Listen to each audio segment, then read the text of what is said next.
Hoje, o domingo do fortalecimento, eu queria falar sobre uma fase ou um episódio da vida de Elias. Quando a gente fala de Elias, a gente logo pensa naquele homem corajoso, ousado, que foi levantado por Deus para combater a idolatria nos dias do profeta Elias, nos dias do rei Acabe, melhor dizendo. Vocês assistiram a novela Reis? Então vocês devem ter visto como que era Acabe, a mulher dele Jezabel, a idolatria, e como Elias foi usado por Deus para combater aquela idolatria. E o que aconteceu? Durante 3 anos e meio, no período em que houve seca em Israel, Elias estava na expectativa que com aquela seca o povo despertasse e servisse a Deus, buscasse a Deus. Mas passaram-se os 3 anos e meio e o povo continuava dividido entre Deus e Baal, até que ele então fez aquele famoso desafio com os profetas de Baal e levou todo o povo lá para o Carmelo e disse: olha, o Deus que responder por fogo, esse é o verdadeiro Deus, e vocês vão deixar de ficar divididos.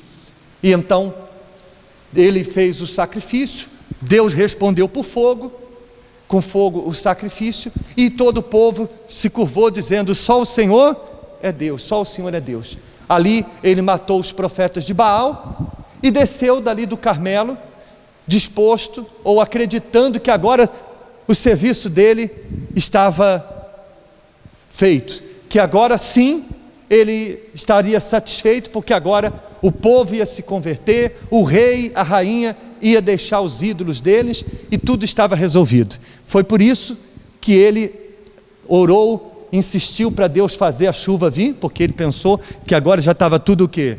Resolvido, não precisava mais a seca. Então veio a chuva e ele ficou satisfeito. Agora a minha missão está cumprida. Mas para surpresa dele, quando o rei Acabe chegou em casa e contou para a esposa que o fogo havia descido, que havia vindo uma chuva enorme, que os profetas de Baal tinham sido mortos, qual foi a reação de Jezabel? No capítulo 19, versículo 1, está escrito assim: e Acabe fez saber a Jezabel tudo quanto Elias havia feito, e como totalmente matara todos os profetas à espada. Então Jezabel mandou um mensageiro a Elias a dizer-lhe: assim me façam os deuses e outro tanto, se de certo amanhã a estas horas não puser a tua vida como a de um deles. O que vendo ele, se levantou e para escapar com vida, se foi, e chegando a Berseba, que é de Judá, deixou ali o seu servo. E ele, porém, foi ao deserto, caminho de um dia, e foi sentar-se debaixo de um zimbro, e pediu a morte para si. E disse: já basta, ó Senhor, toma agora a minha vida, pois não sou melhor do que meus pais. E deitou-se e dormiu debaixo do zimbro. Olhem para mim, por favor. Ou seja, ao invés da rainha, do rei se converterem, o rei em conluio com a rainha disse: nós vamos matar ele. E mandou um mensageiro para avisar ele que iria fazer com ele o que ele fez com os profetas de Baal. Quando Elias ouviu aquela notícia, ele desabou. Não foi a ameaça de Jezabel, porque esse homem já tinha enfrentado Jezabel e o rei muitas vezes. Foi uma mistura de sentimentos em que, depois de um grande sucesso, depois de fazer o fogo cair do céu, depois de orar e pedir para que chovesse, e depois de 3 anos e meio de seca, a chuva vinha como ele havia pedido, depois de uma grande expectativa de que agora tudo estava resolvido, afinal ele vê que estava tudo do mesmo jeito. E então foi uma mistura de anseio, de achar que estava dando certo, e no final não estava nada dando certo. A rainha continuava incrédula, o rei continuava incrédulo, e consequentemente o povo também continuaria na idolatria. Então naquele momento, frustrado, ele deitou debaixo de um arbusto e falou para Deus: Senhor, já chega, basta, tira a minha vida. E dormiu como aquela pessoa que deita dizendo: Deus, eu queria não acordar mais. Ali a gente vê um homem que capítulos antes era um homem ousado, corajoso, intrépido, totalmente esgotado e abatido por aquela situação. E há 3 coisas importantes que a gente vê que mudou dentro dele. Uma delas, no versículo 3, diz assim: quando ele ouviu a notícia, está escrito que ele se levantou e, para escapar com vida, se foi, ou seja, fugiu para escapar com vida. Ou seja, ele pensou agora na sua vida, na sua sobrevivência. Veja, olhe para mim, por favor. Deus havia mandado Elias para aquele lugar para enfrentar a idolatria, e em nenhum momento ele se preocupou com a sobrevivência dele. Em nenhum momento a gente vê ele nos capítulos anteriores preocupado com a sua sobrevivência. Ele enfrentou o rei, enfrentou 450 profetas de Baal, mais os outros 400 profetas de Azerá, enfrentou sozinho todos esses profetas. Ele, no período de seca, viu Deus sustentar ele com os corvos que iam lá, você já imaginou, passarinhos, com comida no bico, ir lá e levar alimento para ele onde ele estava? Você acha que esse homem preocupava-se com a sua vida, com a sua sobrevivência nessa altura? Não, ele sabia que Deus cuidava dele, ele sabia que ninguém faria mal nenhum com ele, se Deus não permitisse. Mas agora, fraco espiritualmente, abatido, ele já estava preocupando-se com coisas que antes ele não se preocupava.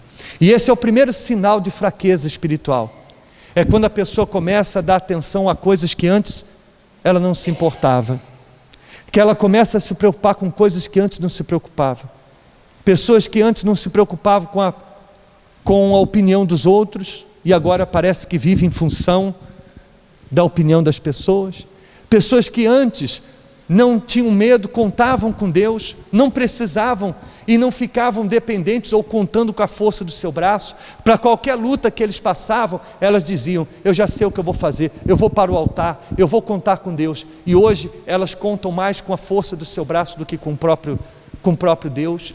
Pessoas que mudaram, a sua maneira de pensar, a sua maneira de ver as coisas mudou. Ele agora não estava mais vendo o seu ministério, a sua responsabilidade de estar ali representando Deus. Agora ele queria escapar e proteger a sua vida. Amém? Qual foi a segunda coisa que a gente viu? Está escrito que ele deitou-se, debaixo de um zimbro e disse: Senhor, versículo 4, ele disse: já basta, ó Senhor, toma agora a minha vida, pois não sou melhor que os meus pais. Em outras palavras, ele estava dizendo para Deus o seguinte: acabou.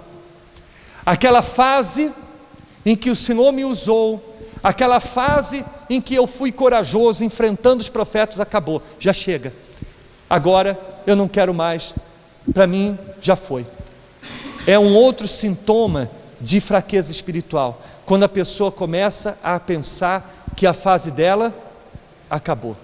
É aquela pessoa que um dia já serviu a Deus, já foi usado por Deus, foi um grande ganhador de almas, era uma pessoa temente a Deus, e que hoje a pessoa diz assim: não, aquela fase já não existe mais. E você com certeza já ouviu muita gente falando só de coisas que um dia elas fizeram. Um dia eu fiz isso, um dia eu fiz aquilo, um dia eu fui aquilo, um dia eu fui aquilo outro. E olhe para mim, por favor, quando uma pessoa só fala do que foi, quando ela só fala do que fez, e não fala do que ela é e do que ela faz, ela está como Elias, dizendo em outras palavras: aquela pessoa lá já não existe mais, aquela fase lá acabou.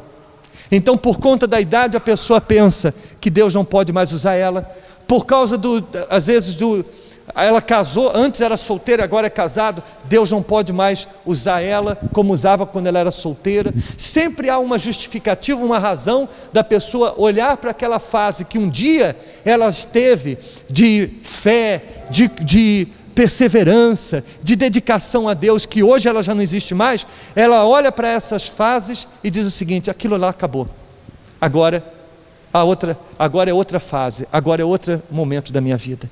Então, dentro de Elias, ele pensava o seguinte: aquela fase de profeta ousado acabou, Deus use outro no meu lugar.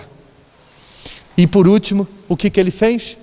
Versículo 5: deitou-se e dormiu. O que significa dormir no âmbito espiritual? A gente vê isso muito na Bíblia, quando Deus fala: despertai-vos, né? Quando a Bíblia fala: desperta, ó tu que dormes. O que significa quando a Bíblia fala para a gente despertar? Quem está dormindo despertar, significa estar o quê? Atento, vigilante. E um outro sinal de fraqueza espiritual, de esgotamento espiritual, como no caso de Elias, é quando a pessoa o quê? Dorme. É quando ela deixa de ser aquela pessoa vigilante, atenta que um dia ela foi. E aí é quando começa a permitir erros que antes ela não permitia. Existem coisas que passam a acontecer que antes não acontecia porque ela estava vigilante. Eu até coloquei aqui para as pessoas uma imagem para ilustrar, para facilitar o seu entendimento. Você consegue ver ali aquele guarda, aquele segurança ali na guarita? Como é que ele está? Ele está vigilante? Não.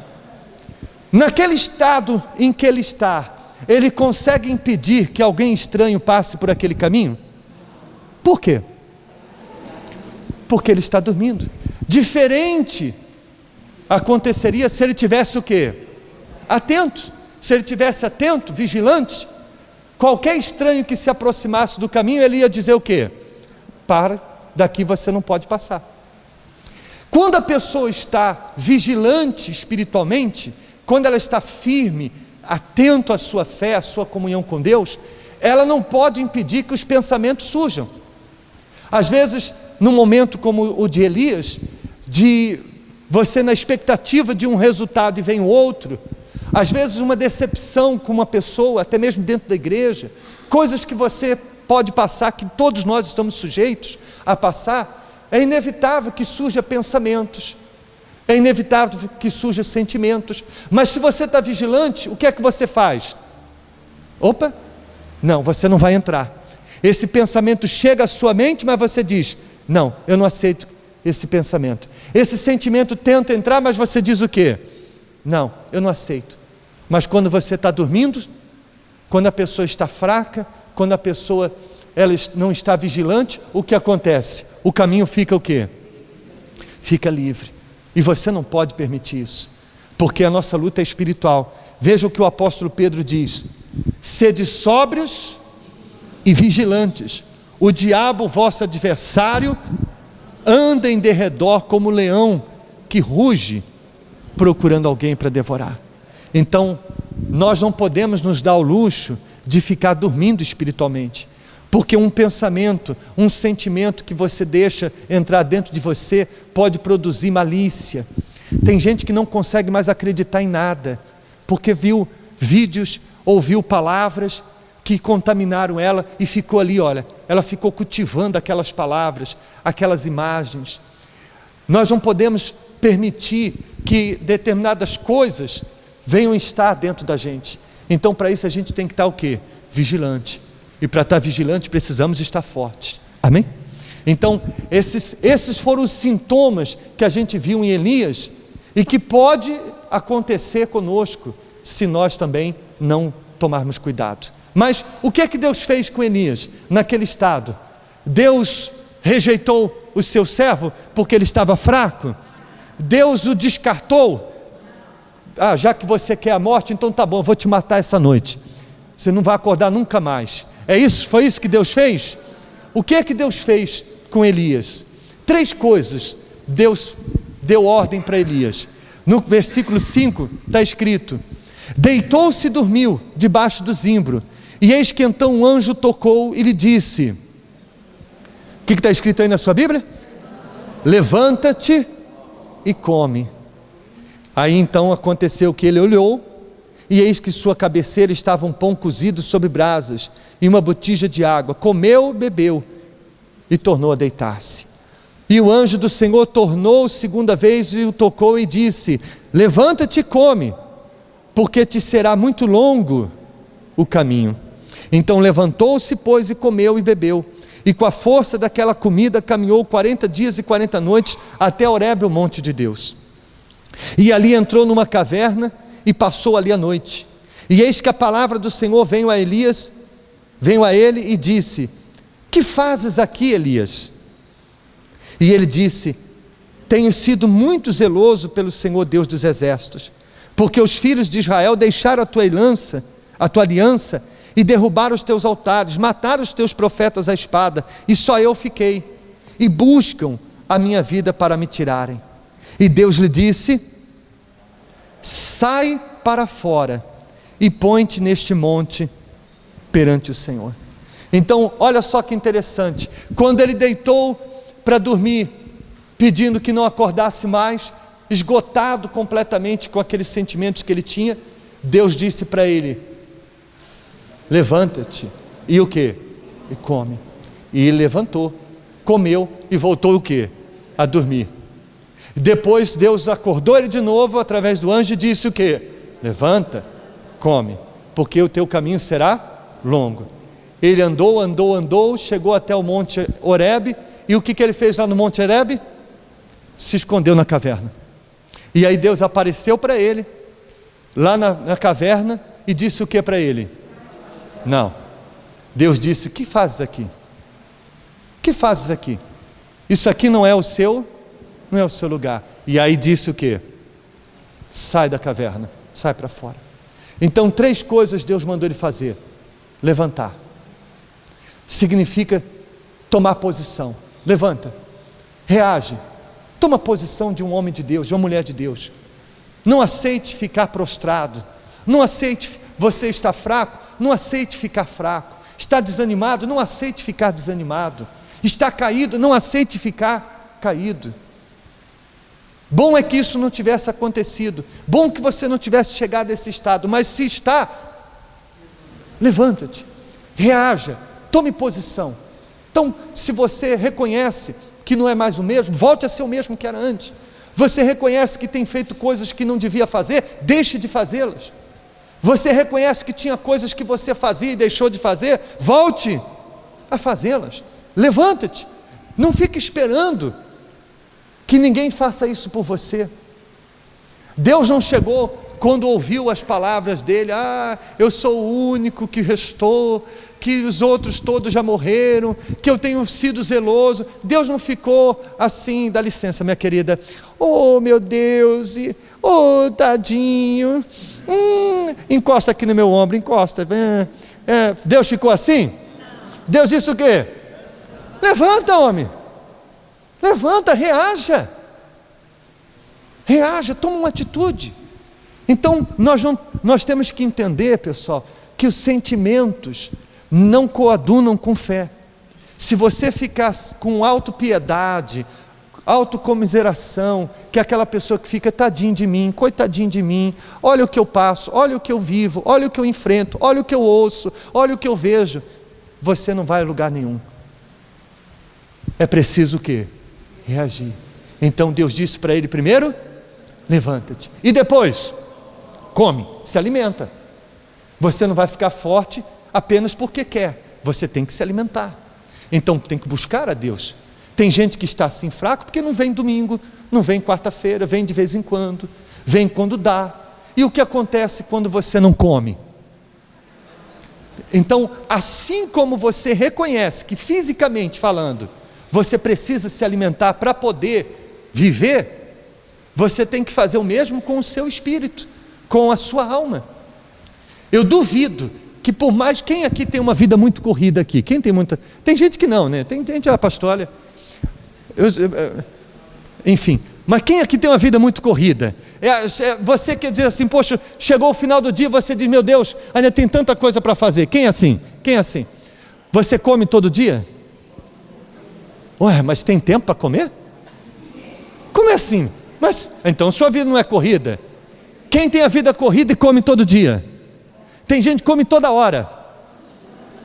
Não é verdade? E por que você para comer? Porque senão a correria acaba, meu amigo. Você não vai ter força para essa correria. Você tem consciência que é uma correria, mas você tem consciência que tem que estar alimentado para ela.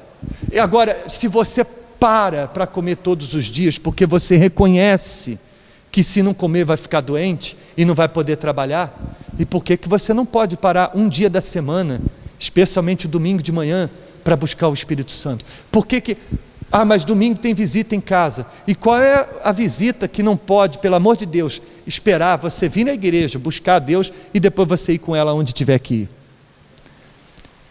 Porque se você estiver fraco espiritualmente, como é que você vai resistir às tentações? Como é que você vai resistir às lutas? Então você tem que aprender a se alimentar, a ouvir a palavra, ler a Bíblia, buscar a presença de Deus, ouvir as mensagens do bispo, sempre que possível. Você pode ouvir, às vezes até no caminho do trabalho, você está se alimentando, mas quem não come, fica doente. Então Deus disse para ele: levanta, come, e depois lá na caverna Deus disse o quê? Sai da caverna. E o que é sair da caverna? A caverna é um lugar que ele foi para se esconder de Jezabel, se esconder das ameaças, se esconder do chamado dele, de Deus. Então ficar na caverna significa se esconder, e tem muitas pessoas escondidas nas suas desculpas, nas suas justificativas. Eu estou assim porque fizeram assado, eu estou desse jeito porque a minha vida é desse outro jeito. Ou seja, ela está se escondendo nas suas próprias justificativas, desculpas, quando na verdade existem pessoas passando coisas muito piores do que ela e não estão fracas como ela está. Uma dessas pessoas era o próprio Elias. Quando Elias disse para Deus: Senhor, eu sou o último que ficou, Deus disse para ele o quê? Você está enganado. Existem outras 7.000 pessoas que não se curvaram, que não beijaram os pés de Baal. Ou seja, você pensa que você é o único que está passando por isso? Há outros 7.000 passando igual ou até pior do que você. Então, às vezes a pessoa fica achando que a luta dela é grande e fica escondida prostrada nessa caverna. Às vezes escondido nos seus anos de igreja. Você quer ver uma pessoa que está mal espiritualmente? É aquela pessoa que encosta em você e diz assim: eu já vi muita coisa. Eu já vi muita coisa. Escondida na malícia, na caverna da malícia, por causa das coisas que viu, das coisas que passou. E daí, meu caro? Quem é que nunca viu mau exemplo aqui? Quem é que nunca viu mau testemunho? Não existe isso. Sai dessa caverna. Mas fizeram isso ou falaram aquilo, não interessa. Você só vai ficar nessa situação se você quiser. Deus não ficou ali com mimimi com Elias, não. Deus disse: Elias, levanta, come, porque tua jornada ainda é muito, muito grande. Não tenho tempo para ficar perdendo com essas conversas, não.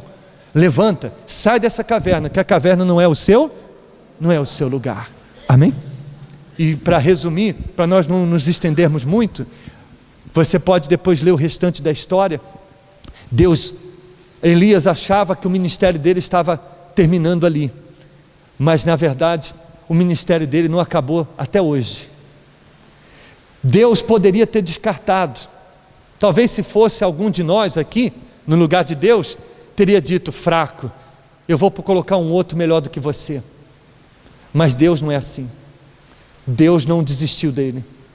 Deus disse para ele que ele deveria ungir ainda mais 2 reis, que ele ainda deveria ungir Eliseu para ser o sucessor dele, e não foi logo imediatamente, não.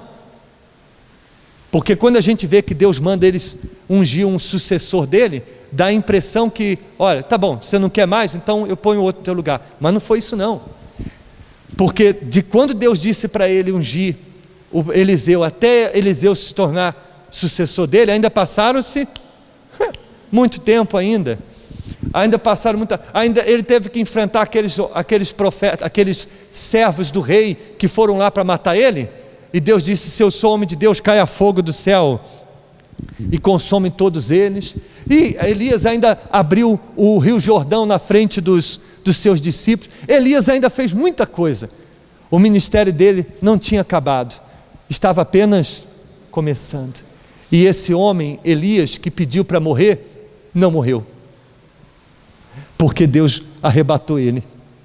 Olha só que interessante, ele queria morrer ali na areia do deserto, debaixo de uma árvore, e Deus nem sequer permitiu que ele passasse pela morte, conduziu ele, arrebatou ele aos céus. E lá na frente, mais na frente, veio aparecer na transfiguração, no monte da transfiguração, com Moisés e o Senhor Jesus, e um dia ainda virá na grande tribulação para pregar para os que vão ficar na grande tribulação, as duas testemunhas, Moisés e Elias, que diz o livro do Apocalipse. Ou seja, para quem queria acabar o ministério ali, o ministério dele ainda não terminou. Para quem achava que a sua fase já tinha acabado, ele está lá ainda no frigorífico, lá aguardando, espiritualmente falando, né, o momento de agir novamente. Amém? Porque Deus, Ele é misericordioso, e Ele não desampara quando a pessoa quer reagir. Amém? Então, se você vinha pensando que a sua fase acabou, que você não pode mais ser usado por Deus, como um dia você foi, ou um dia você queria ser e nunca foi, não pense que tudo acabou, não. Está só começando. Amém? Se você acha também que você é o único que está passando por lutas, há outros 7.000 por aí afora que estão passando por lutas maiores que a sua. Então, não fique de mimimi. Sabe o que é mimimi? Me fala aí, o que é um mimimi? Dengo. Chega de dengo. Levanta, come e sai da caverna, porque a sua caminhada ainda é muito longa. Amém? Fiquem de pé, por favor, em nome de Jesus.